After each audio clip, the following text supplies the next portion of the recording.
కానీ డ్రెస్ కానీ ఇవి కూడా గవర్నమెంట్ ఇస్తుందిగా, ఇవి లేవు, మీ గవర్నమెంట్ ప్రొవైడ్ చేయట్లేదు. సో ఫుల్ఫిల్గా డ్రెస్ ఇప్పుడు 50% ఉన్నట్లు లెక్క. సో దాంతోపాటు ఇవి కూడా కొద్దిగా యాడ్ చేస్తే మీకు కూడా మొత్తం అన్నీ ఉన్నట్లు బాగా ఉంటుంది. మీకు కూడా చూడడానికి కానీ ప్రైవేట్ స్కూలుకు వెళ్తున్న విద్యార్థుల లెక్క మీరు కూడా గవర్నమెంట్ స్కూల్లో పిల్లలకి టై కానీ అలాగే ఐడెంటిటీ కార్డు మనం ఇస్తున్నాము. సో మీరు కూడా ఇవన్నీ డైలీ ఇవ్వడం కాదు, ఇప్పుడు ఎట్లయితే బెల్ట్ షూలు అట్లా వేసుకొచ్చారో టై కానీ ఐడెంటిటీ కార్డు కూడా అట్లా వేసుకొని రావాలి. అర్థమైందా?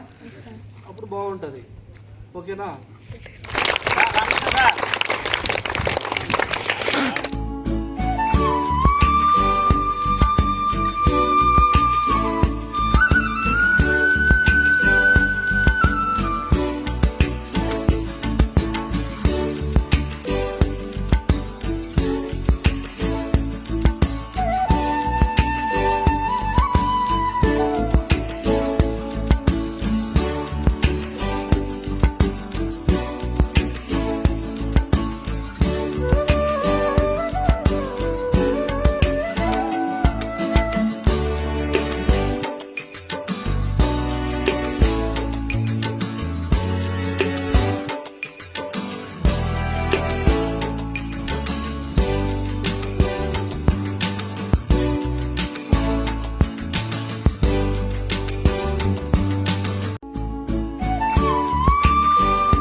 చెప్పు.